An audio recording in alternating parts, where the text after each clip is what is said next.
Oke. Yang terhormat, ya, yang paling terhormat Oke. terutama pada sore hari ini Ibu Dr. Maria Susila Sumartiningsi ya sebagai pemateri pada kesempatan acara webinar kuliah pakar yang diadakan oleh MCU.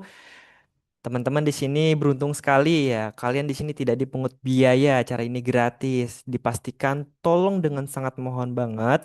Ini ilmu yang bermanfaat ya. Jadi sebaiknya diperhatikan dengan seksama, diperhatikan dengan baik, disimak ilmunya, diambil ilmunya dari Bu Dr. Maria nantinya.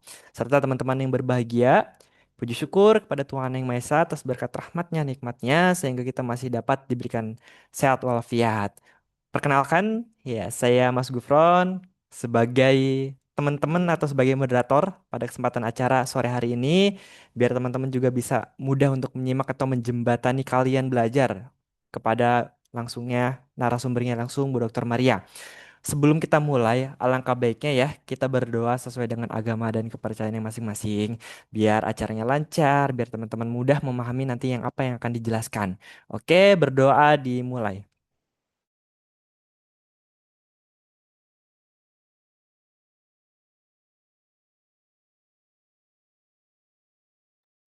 Oke, berdoa selesai.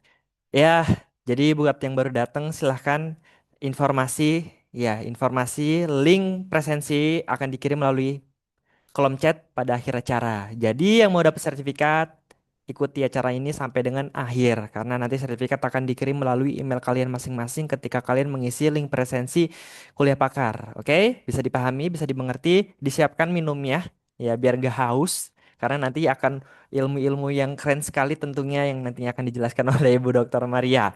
Mungkin itu saja langsung kepada Bu Dokter. Zoom dan tempat disilakan dengan segala hormat. Silakan Ibu.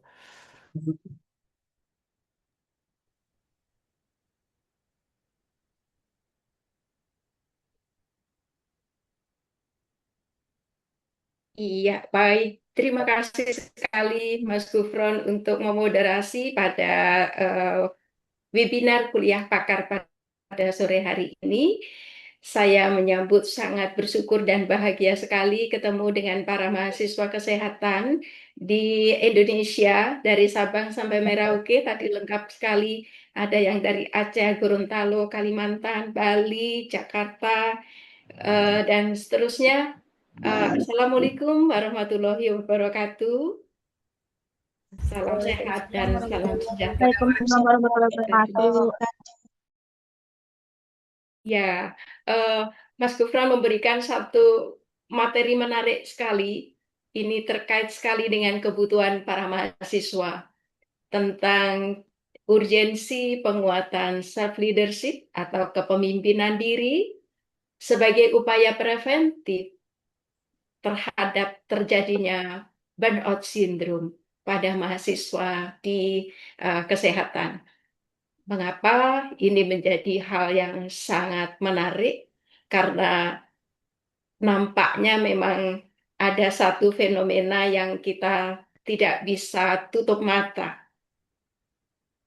Mahasiswa asik sih menjadi pembelajar, meretas segala ilmu, menembus dunia, mikroskopnya tanpa ada satu batasan.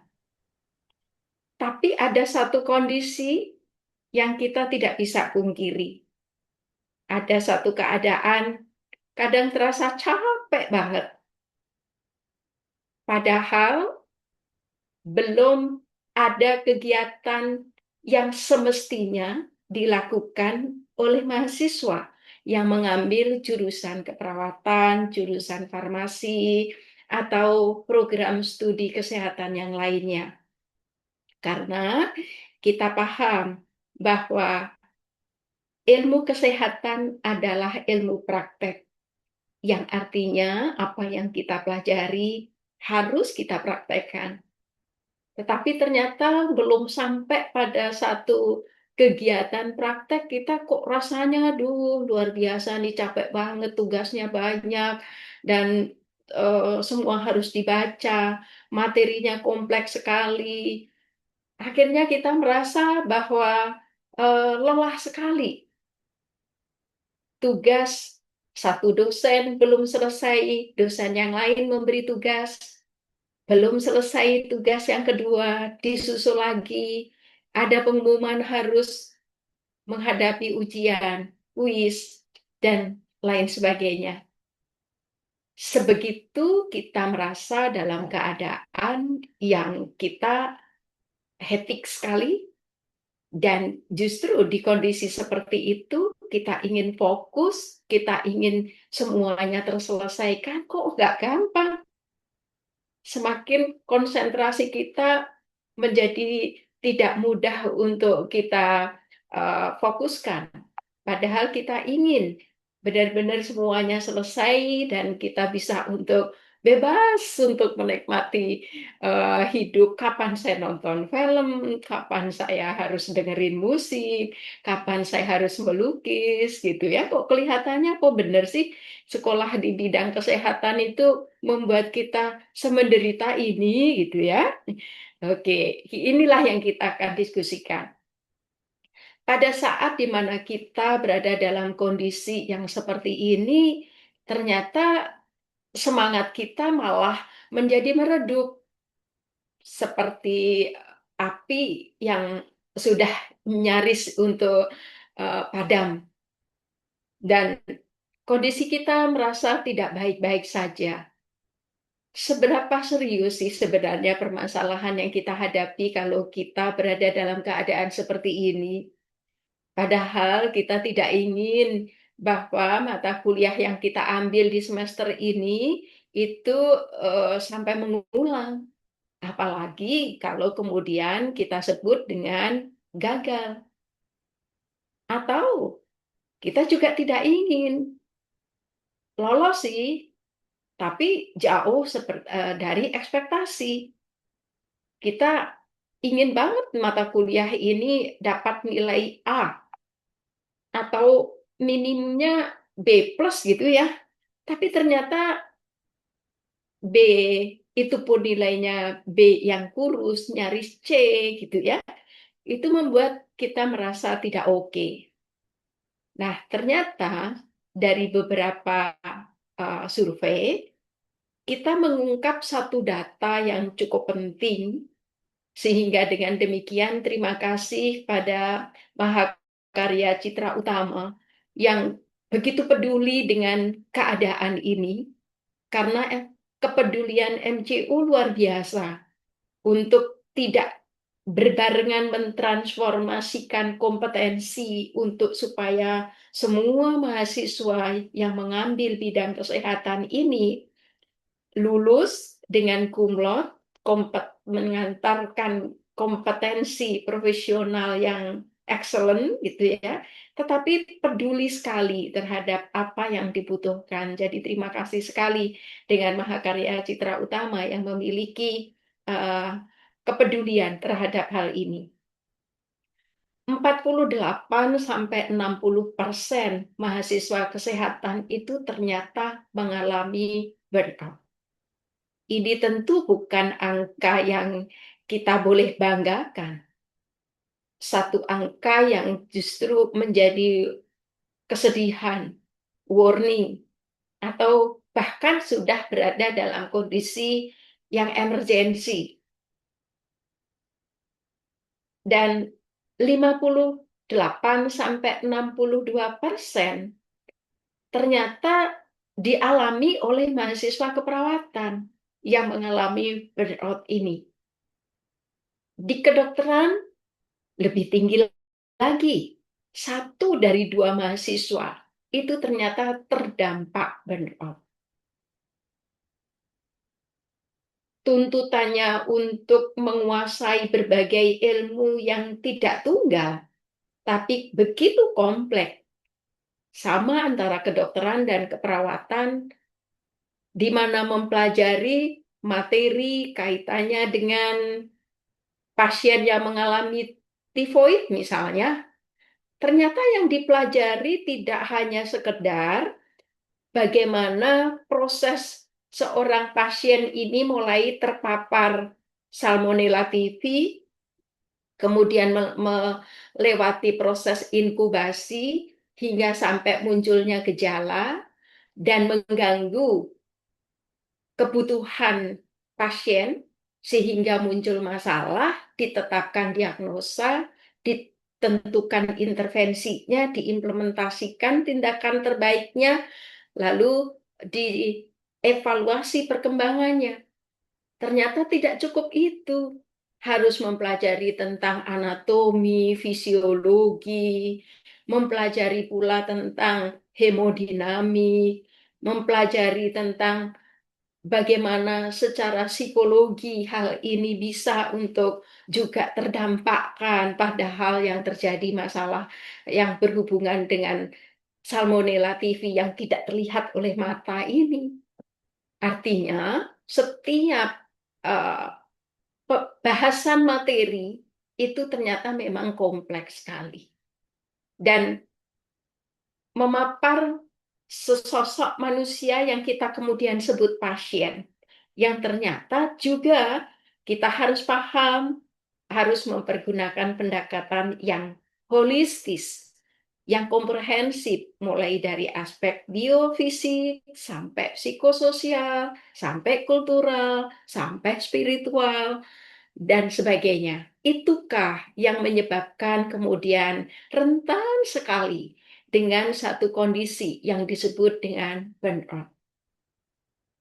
Dan sering sekali mahasiswa itu lupa asiknya. Burnout jelas bahwa hal ini akan menurunkan performa akademik dan menurut survei ternyata bisa memengaruhi, bisa menurunkan hingga sampai ke 30%. Dan hal itu yang lebih merisaukan bahwa risiko ini bisa terjadi lebih buruk lagi bila mana ternyata self kontrolnya atau kendali dirinya, manajemen dirinya itu rendah sekali. Bisa hingga sampai 2 atau 3 kali lebih tinggi bila mana ternyata terjadi pada seorang mahasiswa yang pengendalian dirinya kurang apik, yang manajemen dirinya kurang bagus. Itulah mengapa kita diskusi pada sore hari ini. Bagaimana kita bisa untuk menguatkan diri, terutama pada aspek manajemen diri, sehingga dengan demikian situasi yang kita tidak inginkan ini bisa untuk kita atasi bersama. Kalau kita bicara tentang burnout, sebenarnya apa yang kita sedang bicarakan? Burnout itu suatu keadaan di mana diri kita berada di dalam kondisi kelelahan fisik dan sekaligus terjadi kelelahan mental, bahkan emosional, akibat adanya paparan stresor yang berkepanjangan atau tidak perlu lama memapar, tapi kebetulan datangnya bertubi-tubi. Atau persepsi diri kita ternyata menerima stresor tersebut, itu kita maknai, kita persepsikan sebagai sesuatu hal yang amat sangat menekan. Jumlahnya satu, tapi berat banget ketika memapar kita. Atau jumlahnya nggak terlalu berat menurut persepsi kita, tapi berbarengan dalam satu keadaan kita juga harus menyelesaikan satu hal yang kita pandang urgent dan prioritas. Lalu kita merasa kewalahan. Akhirnya terjadilah satu kondisi awalnya muncul karena satu persepsi adanya masalah, kita hadirkan stresor itu sebagai suatu masalah. Misalnya saja ada tugas, dan tugas itu tidak kita suka. Berarti sesuatu yang semula muncul secara psikologi, yang kemudian kita merasa berat sekali untuk menuntaskannya, lalu terdampakkan ke aspek fisik. yang kita merasa capek, letih, lelah, pusing, penat, dan emosional akhirnya juga terganggu. Menjadi begitu sangat sensitif, kita pun juga mudah sekali marah, tapi sebenarnya kita bukan orang yang moody. Tapi pada kondisi tertentu, yang dulunya kita itu enjoy, happy, kemudian smart, selalu smile, kita ramah, seger, selalu dirindu oleh teman-teman. Tapi tiba-tiba kita ingin untuk menjadi orang yang kepingin sendiri, mengasingkan diri, nggak mau berteman. Kita merasa bahwa nggak ada semangat apapun untuk bersama dengan teman lain. Dan nggak ada semangat apapun untuk melakukan sesuatu. Sekalipun kita sadar tugas utama nih belum beres nih. Aku belum lulus nih. Nah, dimensi burnout ini ada tiga. Yang pertama, kuat sekali di emotional exhaustion-nya. Jadi ada satu keadaan di mana kita berada di dalam kelelahan atau di dalam emotional exhaustion ini kan stresor stres adaptasi tingkat yang terakhir ya, tingkat yang ketiga. Yang kedua, depersonalisasi. Yang ketiga, low personal achievement. Jadi kita menjadi tidak produktif. Yang seharusnya kita itu jam tertentu mau untuk mereview, baca buku, dan seterusnya, udah mulai kita tinggalkan. Apalagi untuk hal yang mengerjakan satu pekerjaan atau tugas atau apapun, kita tinggalkan. Kita sudah, aku nggak mau lagi untuk menyentuh itu, pusing. Daripada saya buka buku ini, ingat ada tugas yang belum selesaikan, saya tinggalin. Akhirnya kita menjadi insan yang tidak produktif sesuai dengan status kita sebagai mahasiswa.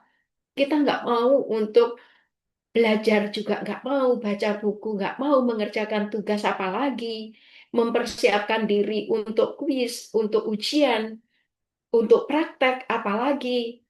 Kalaupun toh kita lakukan dalam keadaan terpaksa sambil nggak konsentrasi, sambil nggak fokus, sambil seperti nggak ngedapetin apa yang sebenarnya saya akan kerjain. Ibarat kita itu baterai gitu sudah benar-benar lowbat banget gitu. Nah, kita mencoba untuk melihat seberapa serius apa yang kita tadi diskusikan yang disebut dengan burnout syndrome itu. Ini berkaitan sekali dengan stres adaptasi. Kalau kita belajar pada keperawatan jiwa psikososial, kita akan menjumpai bahwa ada stres, ada adaptasi, lalu ada tiga tingkatan ketika kita menemukan tahapan ketika meresponi suatu stresor. Apapun stresornya, mau stresor yang karena ada hal yang secara fisik, atau secara psikologi, atau ada stresor uh, budaya atau spiritual, ada tiga. Tiga ini menggambarkan tahapan kita di dalam meresponi satu masalah yang kemudian seberapa mampu ambang toleransi kita untuk mengadaptasi terhadap stresor itu. Yang datangnya boleh dari dalam diri atau datangnya dari luar diri. Tahapannya sama. Yang pertama, alarm reaction. Ini tahap alarm, di mana kita maknai sebagai respon yang paling awal saat adanya stresor. Yang di mana stresor ini tentu akan memapar diri yang menyebabkan kita berada dalam keadaan stres. Tahap awal ini warning awal, jantung berdebar-debar, deg-degan, cemas, karena nggak bisa menyebutkan apa ya yang menyebabkan. Sebab kalau kita bisa tahu apa yang menyebabkan kan bukan cemas lagi, namanya takut. Nah, cemas, kita sudah berada dalam kondisi cemas, tapi cemas ringan. Kalaupun toh ada paniknya, ada saat tertentu, kita sampai keluar keringat dingin, sampai aduh, aduh, aduh, gimana nih, aduh, aduh, gimana nih. Tapi kita masih bisa untuk cepat sadar. Oh, nggak apa-apa. Aku baik-baik saja ternyata. I'm fine.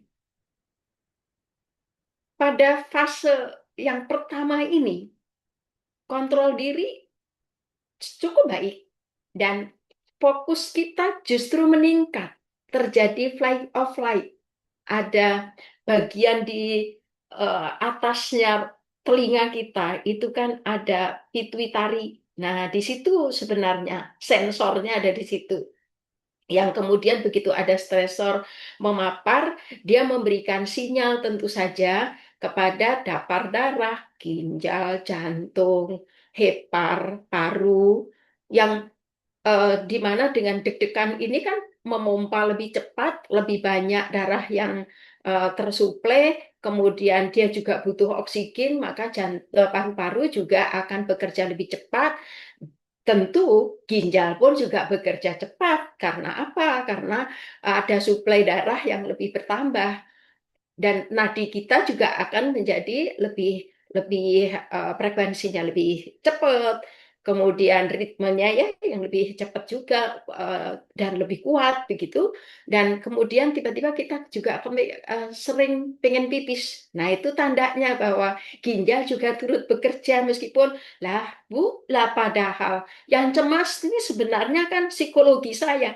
Kenapa kok semua bekerja? Nah, ini yang uniknya di situ, semuanya menjadi begitu hemodinamik terganggu. Kemudian tahap yang kedua itu adalah tahap adaptasi. Jadi tahap pertama itu alarm, tahap yang kedua tahap adaptasi yang disebut dengan tahap resisten. Nah, pada saat ini tubuh mulai beradaptasi dengan adanya stres. Di sisi lain, menyadari bahwa ada tekanan dalam diri kita, entah fisik, entah tekanan psikososial, atau bahkan sampai spiritual, kita sadar. Dan kita terbiasa ini tanda petik, bukan terbiasa artinya kita memiliki ambang toleran sekuat apa kita kemudian tetap berada di sini, tidak. Yang disebut terbiasa itu artinya eh, deg-degannya tadi itu tidak, frekuensinya tidak sering, tapi semakin menekan diri.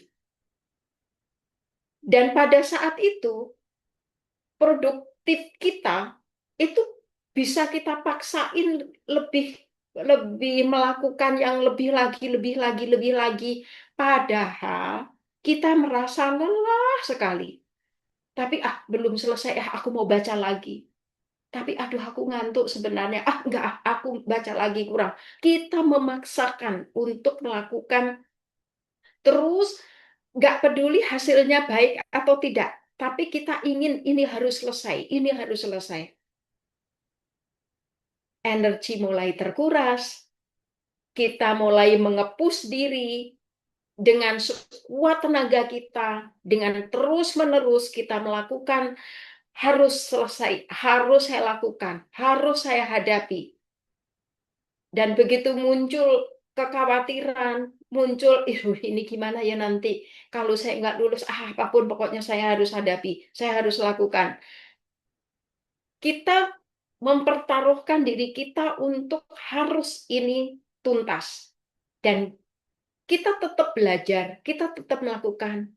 Meskipun kita akhirnya kurang tidur, kita mungkin akan melalaikan, makanya nanti aja. Kita haus, sudah ada teriakan nih, haus, haus, pengen minum, tanggung, nggak usah sekarang, nanti aja, saya selesaikan. Nanti kalau saya nggak selesaikan, nanti saya nggak konsentrasi lagi, saya buyar lagi. Nah, pada keadaan seperti ini, kita paksakan, akhirnya terjadilah fase yang terakhir yang disebut dengan exhaustion. Tahap kelelahan. Tadi di burnout itu adalah emotional exhaustion, artinya berada di dalam fase tahap terakhir, tahap kelelahan. Burnout itu muncul berada di tahap ini. Kelelahan fisik dan mental yang berat, motivasi turun drastis, risiko depresi meningkat dan tidak bisa fokus, konsentrasi pun juga bubar. Pada kondisi seperti ini, apa yang penting sekali untuk kita perhatikan? Yaitu di tahap sebelum kita berada di fase yang ketiga, yang disebut dengan fase Ekhausen. Kita harapkan kita jangan sampai masuk di fase Ekhausen. Masih berada di tahap alarm atau tahap resisten, jika pada tahap ini tidak dikelola dengan baik, maka sangat mudah sekali akan masuk pada tahap burnout atau di tahap Ekhausen ini.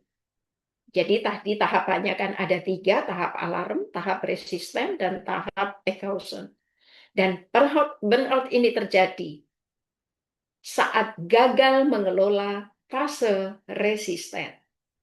Yang tadi itu, yang kita gerusa-gerusu, yang kita kepingin untuk semuanya mesti beres sekarang, dan kita paksakan diri kita dengan segala daya kita, sampai kita mengabaikan istirahat, kita mengabaikan makan dan minum, kita mengabaikan berbagai kondisi, kita memaksakan diri dalam keadaan seperti itu, karena kita belum berfokus kepada bagaimana kita mampu untuk melakukan mengelola diri dengan baik sehingga tidak sampai kepada melewati fase resisten ini. Kita memahami ini apa relevansinya, Bu? Tentu relevansinya untuk kita adalah yang pertama, ingat ada banyak kondisi kita terjebak di fase resisten yang berkepanjangan. Terlihatnya baik-baik saja, oke-oke saja, tapi sebenarnya sudah menuju ke arah burnout.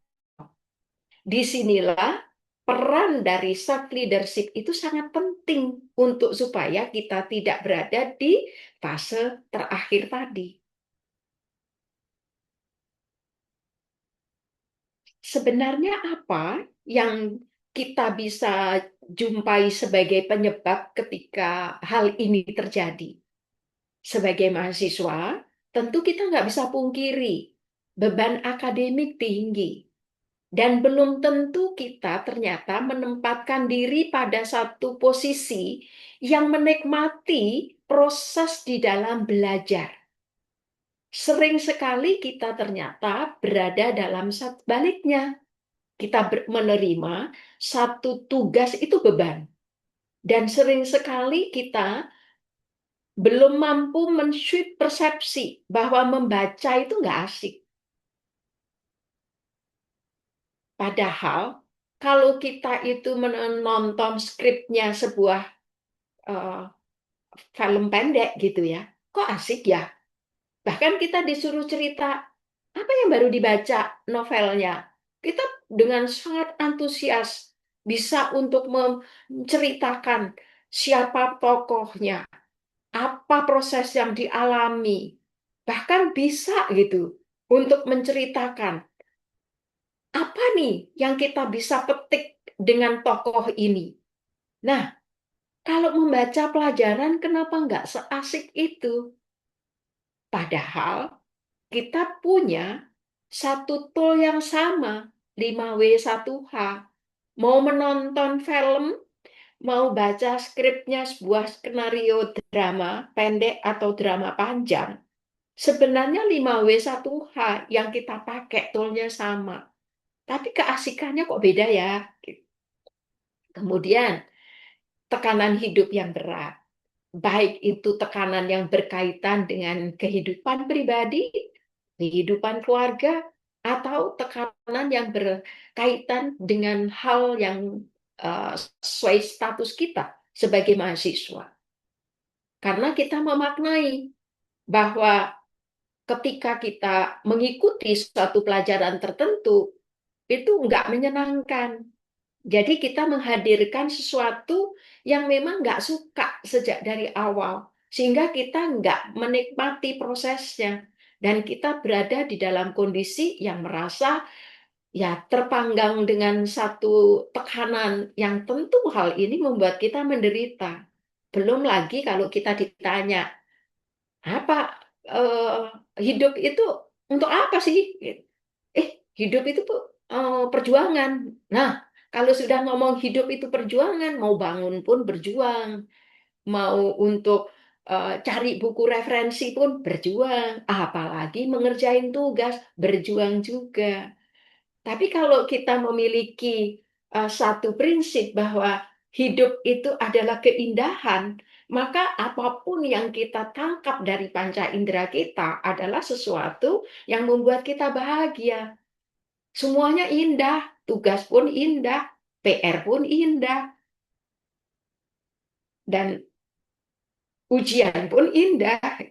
Dan membuat sesuatu yang indah membuat kita terus menekuni, mengamati, menekuni, bahkan kita bisa berlama-lama untuk bersamanya. Dan penyebab yang lain adalah kita ternyata berada dalam kondisi yang kurang tidur. Hanya 1 jam, 2 jam. Pagi jam 4 sudah bangun. Tidurnya jam 1, jam 2. Ngapain? Asik nonton TikTok atau medsos yang lain, IG, atau buat konten dan seterusnya. Akhirnya jam 1, jam 2 baru tidur. Kemudian jam 4 bangun. Dan seterusnya, kita tidak memiliki satu volume istirahat yang cukup. Sudah begitu, tidurnya itu ternyata dangkal, bukan tidur yang dalam, tidur yang nyenyak. Tidur tidak apa-apa, selalu berada dalam jumlah yang ternyata 3 jam, 4 jam, tapi dalam. Sehingga ketika bangun tidur itu segar, kemudian berbinar, ekspresi wajahnya pun beda dengan yang kurang tidur. Dan kontrol diri juga kurang baik, pengendalian diri kurang bagus, manajemen diri yang lemah, nggak pernah ada rencana untuk yang hari ini mau saya lakukan apa ya, bangun tidur sampai mau tidur lagi udah nggak jelas, udahlah jam dilewati begitu saja, tahu-tahu kok udah malam ya, kok udah sore ya, aduh kok udah maghrib ya, lalu kita sadar, saya ngapain, aduh tugas saya belum tapi kok udah jam segini ya. Artinya manajemen diri kita ternyata memang lemah sekali dan life not balance. Ternyata kita itu berada dalam satu ketidakseimbangan antara setiap jam, setiap waktu kita lebih banyak melakukan sesuatu yang menyiksa diri daripada yang membuat kita itu happy, tidak balance. Dampaknya apa? Akhirnya yang terjadi tiba-tiba, waduh, nilai saya kenapa ya di semester ini jeblok? Kenapa saya banyak banyak sekali yang nggak lulus ya? Yang nggak ada yang melewati batas lulus. Jangan-jangan sesuai ekspektasi saya semua harus A. Tidak produktif, mudah cemas, overthinking, semuanya negatif. Dosennya sih yang nggak enak, lampunya mati terus, kursinya mah jelek, mejanya yang aduh sudah seharusnya apa itu mejanya sih mestinya yang yang bulat, yang semuanya salah, dan risiko terjadi depresi, kualitas hidup menurun, kehidupan sosial pun akhirnya juga memburuk. Kalaupun toh kelihatannya nih media sosial banyak sekali nih yang add kita, tapi ternyata semuanya itu berada dalam kondisi aku sadari kok ternyata aku ini berada dalam lingkaran yang toksik ya. Atau saya kok menjadi orang yang ternyata toksik juga ya. Jadi kehidupan sosial menjadi memburuk. Eh, apa yang kita bisa temukan solusinya? Untuk kali ini, kita diskusinya adalah berangkat dari self-leadership, yaitu kemampuan untuk bagaimana mengatur diri, meregulasi diri. supaya yang semula posisi kita itu seneng bangga menjadi follower, kita kemudian menjadi switching, menjadi mentransformer diri untuk menjadi leader. Untuk siapa? Untuk diri sendiri dulu. Supaya kemudian kita bisa menjadi leader di mana kita memiliki pengikut yang banyak. Tetapi pengikut kita bukan pengikut yang toksik. Apa yang sebenarnya kita leaderi gitu ya? Apa yang sebenarnya kita mesti pimpin dari diri kita? Pikiran, emosi, perilaku. Karena dari burnout inilah kita berangkat dari self leadership inilah kita kemudian akan meretas satu fenomena yang tadi terjadi. Aku nggak mau terjadi prestasiku menurun 30%.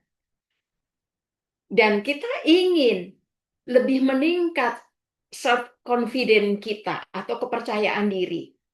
Dan saya kepingin waktuku pendek, aku sambil kuliah sambil bekerja nih. Setiap kali kuliah, saya kepingin selesai kuliah, aku nggak perlu baca ulang. Karena kita ternyata fokus, konsentrasi kita tinggi, manajemen waktu kita juga bagus. Jam berapa sampai jam berapa saya bekerja, jam berapa sampai jam berapa saya belajar, jam berapa sampai jam berapa saya selesaikan tugas, jam berapa sampai jam berapa saya pacaran, jam berapa sampai jam berapa saya nonton, dan berapa jam sampai jam kapan saya me time. Dari sebuah penelitian ternyata memang membuktikan bahwa ada korelasi ternyata. Bahkan R-tabelnya itu adalah 0,5. Semakin tinggi self leadership, ternyata burnout semakin turun. Ah, yang benar, Bu. Ayo kita buktikan. Sama enggak ya? Ini kan penelitian yang dilakukan pendahulu. Kita boleh untuk juga tertarik untuk meneliti bagaimana tentang kondisi yang terjadi. Nah, luas sekali sebenarnya untuk bentuk-bentuk penguatan self leadership, tapi kali ini nanti kita pilih satu di antara yang banyak. Tapi kita pahami dulu bahwa self leadership atau penguatan self leadership kepemimpinan diri ini kita tempuh dari beberapa dimensi. Yang pertama adalah bagaimana sih behavior fokusnya. Kita membuat tulis 3 target harian, tapi realistis dan spesifik. Aku ini loh sebenarnya yang urgent harus saya selesaikan hari ini apa? Yang penting. Dan saya harus menyelesaikannya itu butuh waktu berapa lama. Jangan, ini kontrol kita. Jangan sampai kita menuliskan yang sebenarnya kita tidak urgent, ternyata kita habiskan waktu yang banyak. Itu nggak melatih diri untuk mengambil keputusan cepat dan nggak melatih diri untuk mengerjakan pekerjaan ringan yang tentu butuh waktunya lebih pendek daripada mengerjakan pekerjaan yang tingkatan kesulitannya lebih tinggi, yang urgensinya lebih tinggi. Jadi kita di sini bermain untuk melatih yang pertama bisa secara objektif menentukan apa yang saya paling butuhkan hari ini, pekerjaan apa yang harus saya selesaikan. Dan ketika kita membuat 3 itu, kita belajar pula untuk membiasakan diri menentukan yang paling priority atau yang paling urgent. Kalau tidak selesai, dampaknya aku nggak lulus. Kalau nggak selesai, dampaknya aku akan sesuatu yang lebih merugikan kita. Saya bayar lagi, misalnya begitu. Kemudian harus yang spesifik. Dan waktu yang paling melakukannya, kita pun akan belajar. Yang paling gampang kita selesaikan dulu. Nah, itu memotivasi diri tuh. Wah, sudah selesai nih 1, kurang 2. Yang paling sulit kita akan kerjakan yang paling terakhir. Yang kedua adalah the meaning atau motivation. Ingat, kalau kita sudah mulai terdemotivasi, mulai melemahkan obor semangat kita ini ternyata lemah, maka coba cari sinyal kuatnya adalah sebenarnya apa yang mendorong saya sebenarnya untuk memilih jurusan ini. Mungkin itu terungkap ketika kita merasa lelah atau merasa kita kewalahan. Tapi ketika kita ngapain ya saya kok mengambil jurusan ini kok ternyata kok seberat seperti ini. Nah, disitulah clue-nya kita menemukan. Ah, bukankah aku menemukan jurusan ini karena saya ingin untuk menjadi expert di bidang misalnya saja wound care. Atau aku kan kepingin untuk ngelanjutin menjadi seorang farmakolog di bidang beauty misalnya. Atau, oh, aku kan kalau sudah cepat selesai menjadi perawat, aku kepingin untuk membuka salon yang khusus itu adalah beauty of nurse. Nah, belum ada itu di Indonesia. Aku mau bikin itu. Sehingga dengan demikian aku akan jual ke seluruh rumah sakit. Sehingga kalau pasien butuh untuk uh, manikur, pedikur, sampai ke potong rambut, sampai ke keramas, nyarinya adalah aku. Oh, itu aja. Misalnya begitu. Cari sesuatu. Apa meaningful motivation yang membuat kita akhirnya baterai yang lemah tadi itu kayak kecas. Oh iya ya, aku kan bukannya memilih ini karena hanya kita secara pribadi yang bisa untuk mendapati itu. Kemudian, mengubah mindset negative thinking itu menjadi positive thinking. Karena negative thinking itu yang akan ngedrop, akan menguras energi. Yang akan menghabiskan kemampuan effort kita. Kita akhirnya menjadi tidak berdaya. Karena udah kebakar tentang sesuatu yang negatif. Karena melakukan sesuatu nggak suka, pasti akan membuat kita sangat lelah. Penolakan kita tinggi. Untuk itulah kita berubah menjadi positive thinking. Yang semula, aduh, saya nggak bisa Bu ngerjain ini Bu. Ya ampun Bu, berat banget Bu. Nggak adakah tugas lain yang lebih ringan dari ini Bu? Pak, saya pasti nggak lulus Pak. Kita ubah, lebih berfokus. Aha, aku yakin bisa. Oh, ini tugasnya. Oke, saya terima. Dan aku pasti bisa. Karena kan dosen nggak mungkin untuk memberikan tugas yang seharusnya diselesaikan olehku. Masa akan memberikan tugas yang S3 aku harus kerjain? Nggak mungkin. Dosen pasti memberikan tugas yang bisa aku kerjain. Aku pasti bisa. Sehingga kita bisa respon, ah asik, thank you Pak atas tugasnya. Saya akan selesaikan dengan segera. Jawaban itu pun sudah mengubah yang semula aduh, waduh Pak, kayak gini beratnya Pak, aku pasti nggak lulus, aku pasti nggak bisa kerjain Pak.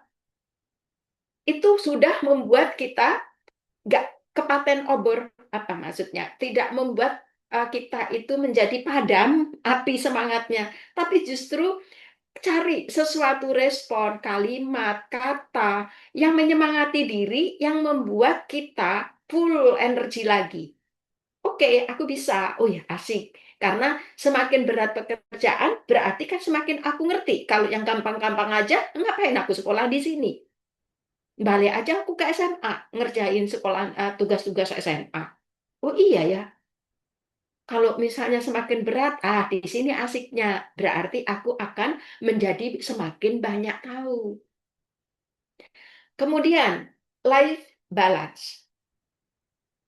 Kalau di teori ini yang kita baca, 6-7 jam tidur, tapi dengan gelisah, nah itu ngabisin waktu.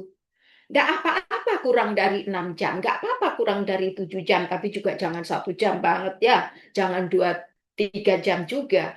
Tetapi sekali lagi yang dalam. Dan selalu buat me time yang sifatnya nggak perlu lama. Cukup hitungannya menitan, 5 menit pun cukup, 10 menit cukup, 15 menit cukup. Me time yang membuat kita fresh. Entah itu dengerin musik, entah itu dance, entah itu yoga, atau sesuatu yang membuat kita rileks sekali. Dan emotional control. Kita sudah belajar bersama bagaimana manajemen stres. Dengan teknik relaksasi juga bisa kita lakukan. Dengan terapi musik, sebelum kita kemudian meminta pasien untuk menerapkannya, kita juga lakukan itu untuk diri kita. Kemudian kesadaran diri yang tidak kalah penting, self-awareness. Dengan membuat refleksi bisa setiap sebelum tidur. Yang paling manjur itu adalah setiap sebelum tidur. Hanya pengantar tidur 5-10 menit, kita self-refleksi, lalu membawa diri kita kepada sosok diri yang penuh syukur karena akan dihantarkan menjadi orang hebat. Sehingga kita dihantarkan oleh eh, pengantar tidur yang membuat mimpi kita indah. Karena apa? Kita menjadi orang yang sukses, kita menjadi orang yang baik, kita menjadi orang yang sangat disayangi oleh Sang Maha Pencipta. Kita semuanya kita akan hadirkan saat kita itu akan tidur dengan mendengarkan musik atau setelah kita berdoa malam. Dan itulah yang membuat kita itu berada dalam kondisi batin yang nyaman, yang tentram, dan eh, hindarkan satu keadaan yang menghakimi diri, yang menyalahkan diri, yang melemahkan diri. Hindarkan itu.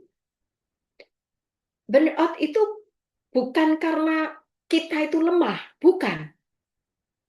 Tapi karena sistem dan cara kita di dalam mengelola diri atau memanajemen diri itu ternyata yang belum ketemu nih cara mengoptimalkan bagaimana. Dan eh, manajemen diri itu bukan tambahan keterampilan, bukan juga.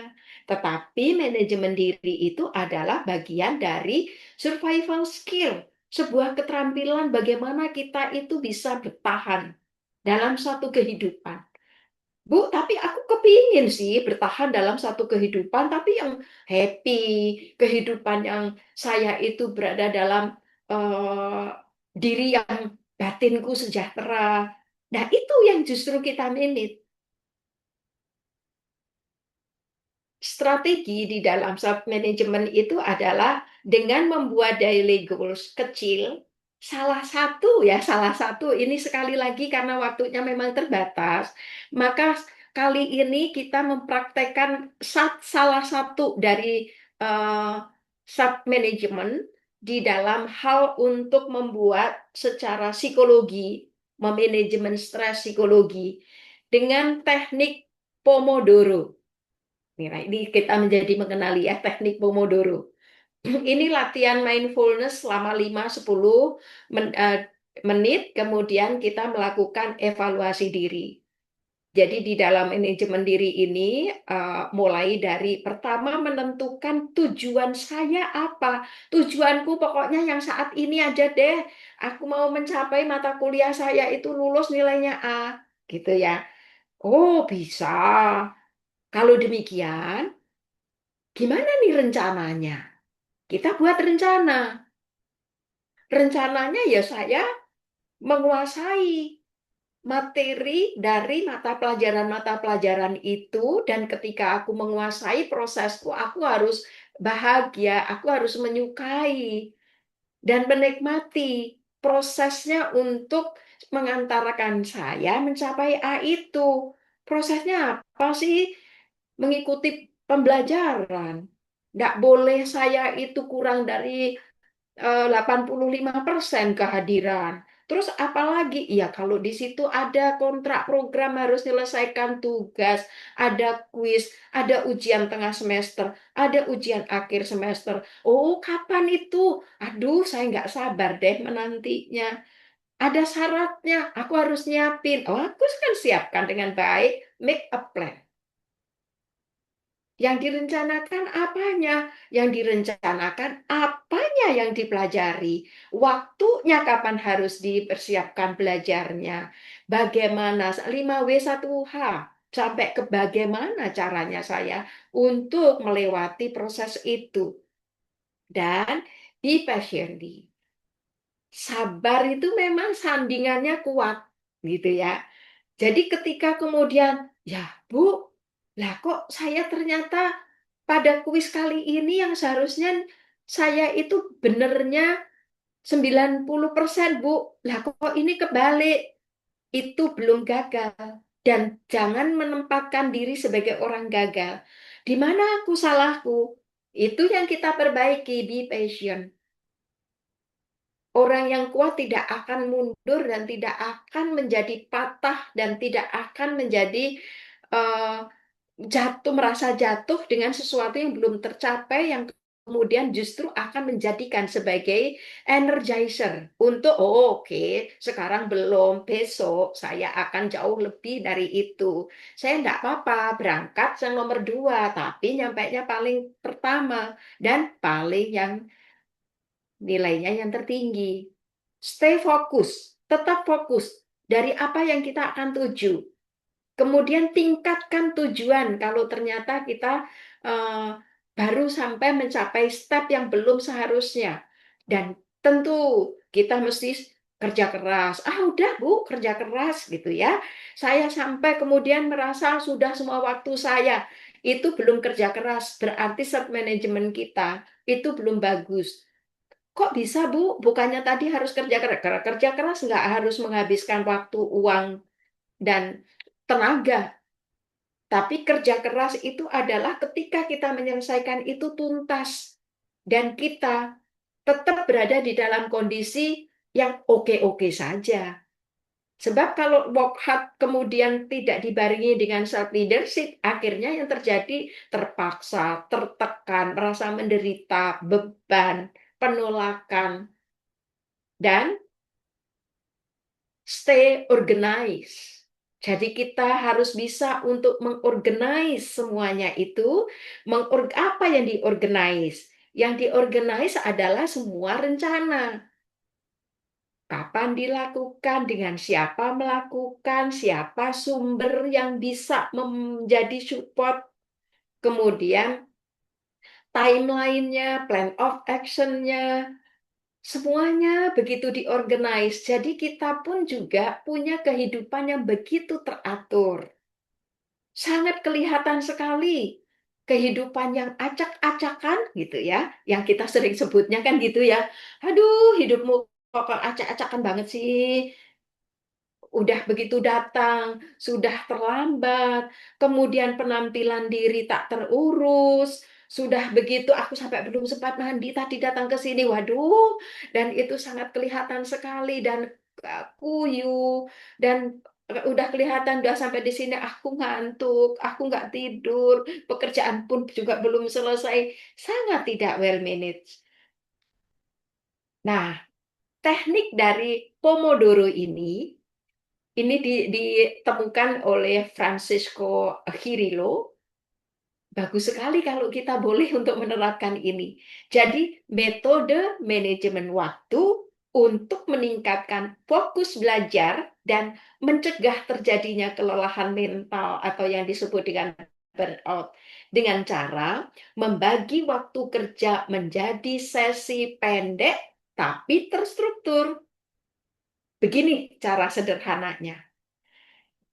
Ketika kita udah tentukan, aku mau belajar tentang anatomi fisiologi, misalnya begitu. 20 menit fokus. Kalau mampu sebanyaknya 50 menit bagus. Tapi kalau bisa dan harus bisa, usahakan jangan lebih dari 50 menit. Kalau kita melatih diri cukup 25 menit, hasilnya bagus. Kita akan terbentuk, terbiasa untuk bisa mengerjakan pekerjaan-pekerjaan yang berat, pekerjaan yang kompleks. Kita sudah meregulasi diri, mengatur diri, selalu bisa mengerjakan di waktu yang pendek. Itu hebatnya. awalnya kita selalu menyiapkan satu pembelajaran tertentu dengan fokus 25 menit. Setelah 25 menit, maka meskipun belum selesai break 5 menit saja istirahat. Nah, 25 fokus dengan 5 menit istirahat itu disebut dengan 1 kali Pomodoro. Dan setelah 4 Pomodoro, jadi 1 kali Pomodoro itu fokus 25 menit, istirahat 5 menit. Setelah 4 Pomodoro, istirahatnya boleh ditambahin. 15, paling lama 30 menit. Kemudian, pilih tugas misalnya belajar materi keperawatan. Buat set timer 25 menit. Nah, fokus penuh tanpa distraksi. Handphone matiin. Jauhkan dari diri. Makanan cemil-cemil jauhkan. Semua yang mengganggu-mengganggu jauhkan. Kalau belum terbiasa untuk belajar sambil dengerin musik, jauhkan. Karena kalau belum pinter untuk memanage diri, maka musik itu bisa mendistraksi. Jauhkan dulu.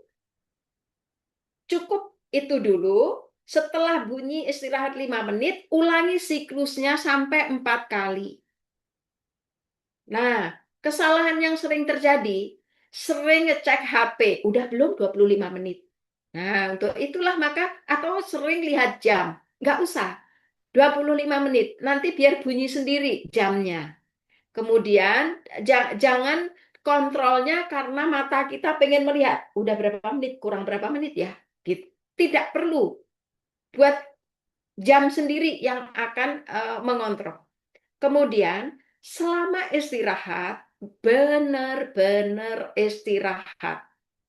Entah cara adalah dengan relaksasi, melihat di luar, mencari langit terjauh, jarak pandang terjauh, supaya kita pun juga menjadi rileks karena baru saja kan fokus di 25-30 cm.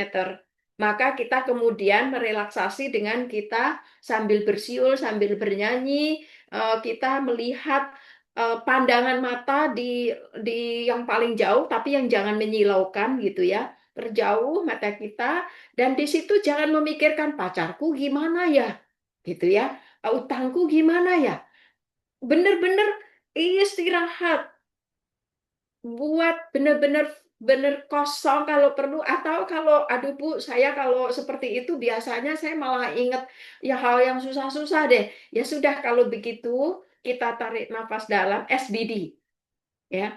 Tarik nafas dalam sampai beberapa kali, sampai 5 kali, tahan, kemudian dihembuskan. Saat menghembuskan itulah kita melepaskan semua beban, jadi kita kosong, jadi kita itu seperti benar-benar saya ngosongin pikiranku supaya aku bisa memasukkan semua materi pelajaranku sebanyak-banyaknya. Kemudian kesalahan yang sering terjadi, memaksa lanjut. Aduh, eman-eman nih, saya lanjutin. Karena udah terlanjur nih konsentrasi, pas asik-asiknya lagi nih, bagian yang penting nih, kita paksain. Justru itu yang sering memicu burnout. Jadi contohnya 20 menit belajar anatomi, 5 menit minum kopi atau sirup atau air putih. Biasanya yang manis-manis hindarkan. Selama kita belajar jangan makan makanan yang manis, yang berat-berat, dan juga yang minum air putih aja atau buah. Kemudian 25 menit latihan soal yang dikonstruksi sendiri, sesulit apapun bentuknya, kalau bisa yang tidak daya ingatnya adalah C1, C2, kalau bisa adalah yang mengapa, sehingga nanti bisa untuk membuat satu bentuk resume yang membuat kita paham. Kemudian 5 menit istirahat. Jadi 25 menit belajar anatomi, 5 menitnya itu istirahat, stretching, 25 menit itu adalah kita melatihan soal, yang kalau sudah disediakan ya kita kerjain di situ, kalau belum kita mengkonstruksi sendiri yang sesulit apapun dan kita berusaha untuk mengerjakannya. Yang dan 5 menit istirahat itu contohnya untuk teknik Pomodoro ini.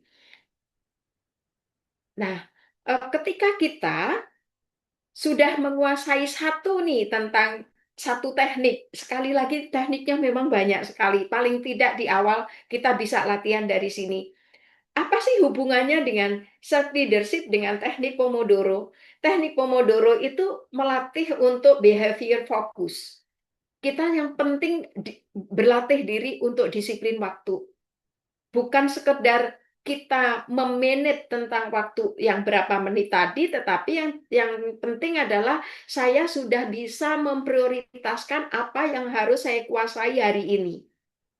Dan hal itu pula yang membuat berangkat dari behavior fokus, kemudian kita menguasai, tanpa sadar kita itu sangat menyukai materi yang kita pelajari, muncul keinginan untuk tahu lebih banyak, bahkan kita nggak hanya membatasi untuk satu buku yang kita pelajari.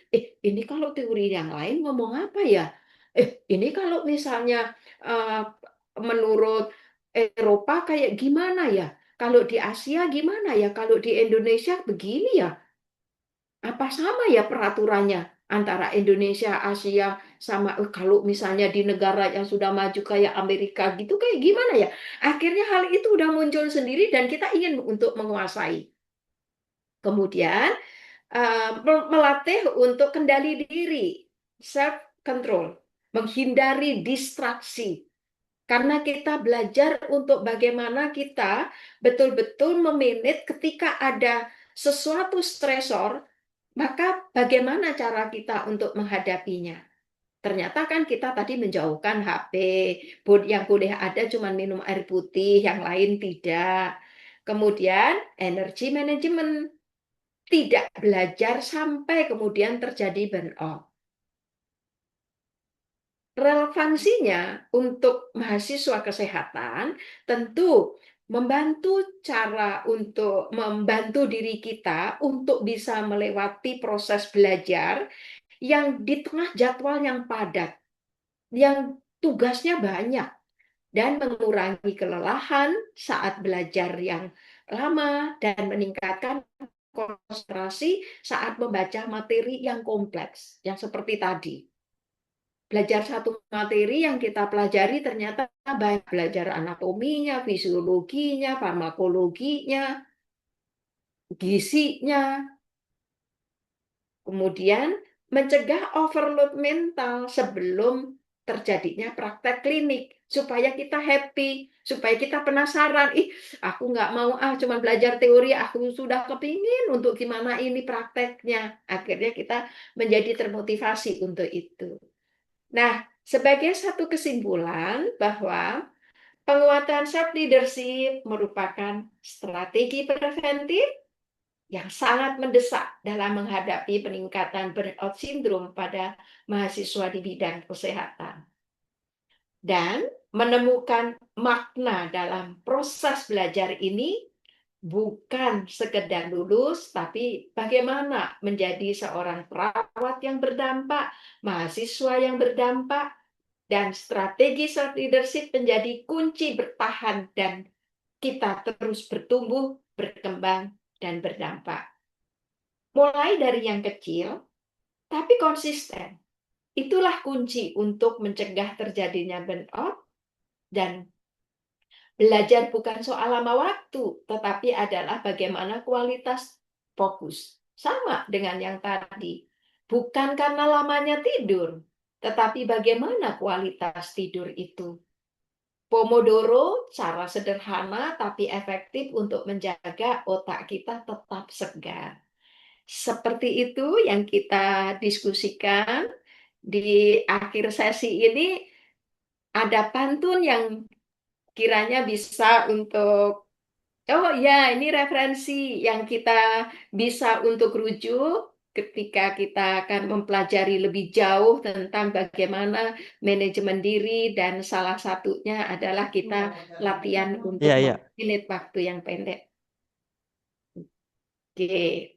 Nah, ini slide yang terakhir. Ibu punya pantun. Asik, boleh tuh Bu. Pergi ke ladang memetik jambu, pulangnya Cakep, singgah membeli ketan. cakep. Bersama Mahakarya Citra Utama kita berpadu, belajar manajemen diri menuju pada perubahan. Mantap. Nah, satu Mantap. lagi nih Mas Gufron, satu Boleh Bu, lagi iya. ya. Heeh. Naik perahu menyusuri talaga. Cakep, Cakep. Airnya tenang di bawah senja.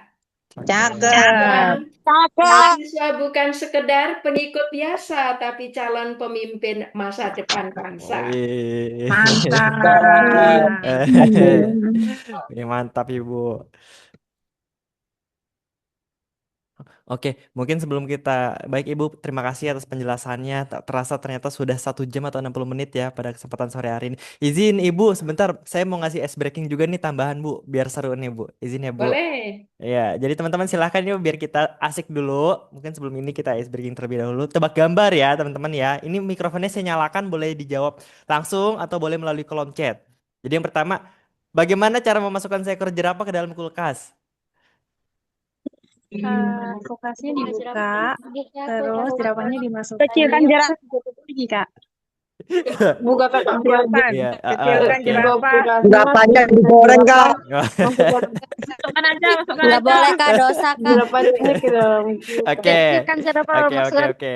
Oke, jadi jawabannya adalah buka kulkasnya, masukkan jerapahnya, tutup kembali kulkasnya. Kedua ya, kedua, Betul, kedua, tuh. kedua. Bagaimana cara memasukkan gajah ke kulkas?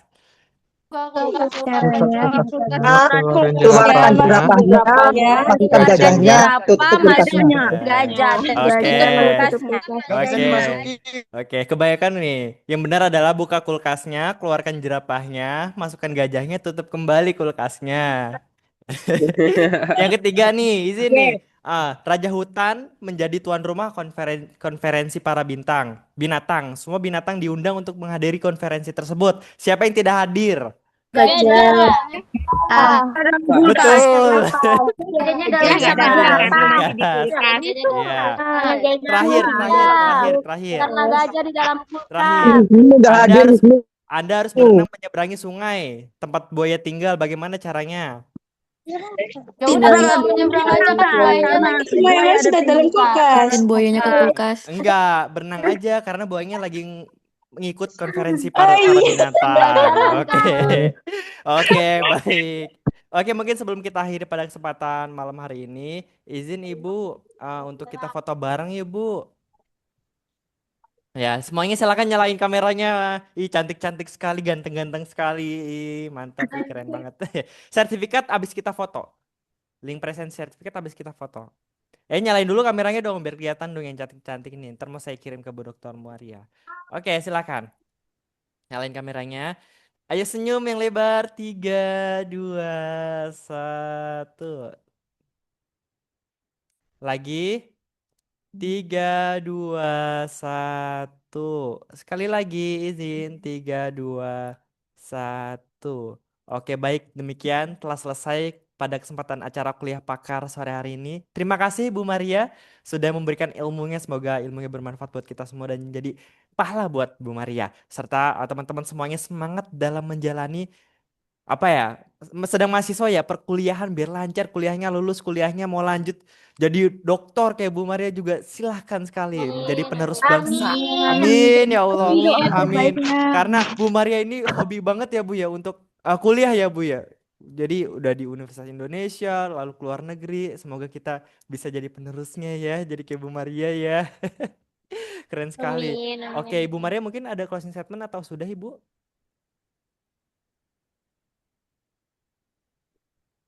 Ya, pada kesempatan ini sangat berterima kasih kepada Mas Gufron, terima kasih untuk MCU, luar biasa sekali, yang begitu care sekali dan sabar setia untuk mendampingi para mahasiswa kesehatan, para calon pemimpin bangsa, khususnya untuk menjadi para profesional di bidang kesehatan. Luar biasa, jadilah pensil kecil di tangan yang maha kuasa Ayo kita bersama menuliskan surat cinta kepada dunia supaya banyak yang merasakan hadirnya Yang Maha Kuasa yang selalu menyayangi kita. Dalam situasi apapun jangan pernah menyerah biarpun mungkin kita lelah. Semangat selalu, sehat selalu, sampai jumpa pada temu ilmiah di lain kesempatan. Terima Amin. kasih. Oke, Assalamualaikum warahmatullahi waalaikumsalam. wabarakatuh. Waalaikumsalam. Terima kasih Bu Maria, sehat Waalaikumsalam. selalu. Waalaikumsalam warahmatullahi Sehat selalu Bu. wabarakatuh. Terima kasih Terima teman-teman Bu. semua. Itu aja paling ya, kurang lebihnya mau dimaafkan. Sampai bertemu di acara berikutnya. Demikian, selamat sore. Assalamualaikum warahmatullahi wabarakatuh. Dadah. Dadah. Terima kasih Bu Dokter Maria. Terima Terima kasih kasih. teman-teman semua. Izin untuk Sama alih saja. ya. Iya Ibu. Oke, teman-teman semuanya, nggak kerasa ternyata sudah 400 orang yang join Zoom pada sore hari ini. Gimana? Seru ya? Ada yang lagi di rumah sakit, di rumah, ada yang lagi di kampus. Kayaknya ya kita harus tetap semangat guys dalam menjalani apa kegiatan terutama mencari ilmu ya. Untuk yang mau dapat sertifikat, di kolom chat silahkan diisi ya.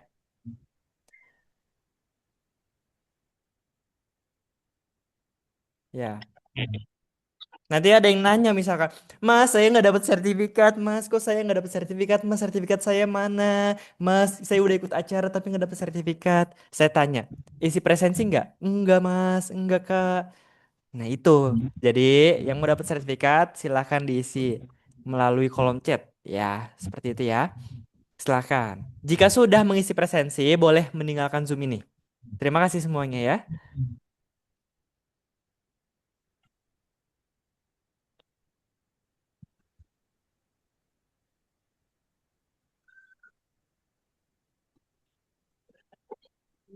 Sama-sama Kak.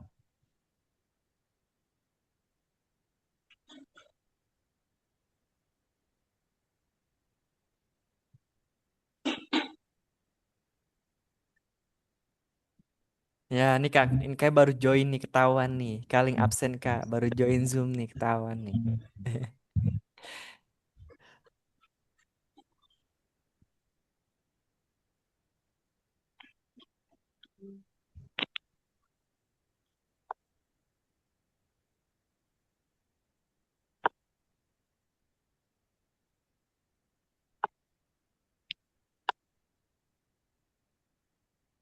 Oke, bagi yang sudah mengisi link absensi, boleh meninggalkan Zoom ini ya.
Yang sudah mengisi presensi, boleh meninggalkan Zoom ini ya. Terima kasih.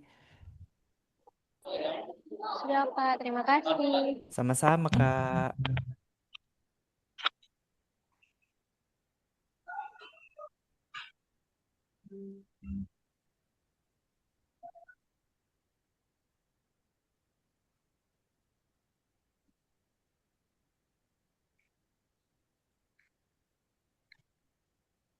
Teman-teman emang linknya nggak bisa dibuka ya? Bisa ya? Bisa, Kak. Bisa kok itu Aman Kak. Kak, aman Kak. Oke, itu Kak Awa bilang di linknya nggak ada. Padahal saya sudah kirim. Ya, yang udah boleh meninggalkan Zoom ini ya. Terima kasih guys. Terima kasih semua. Bapak, Ibu, Bunda, teman-teman.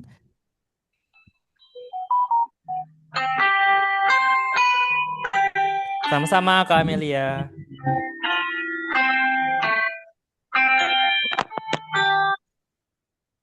Itaru.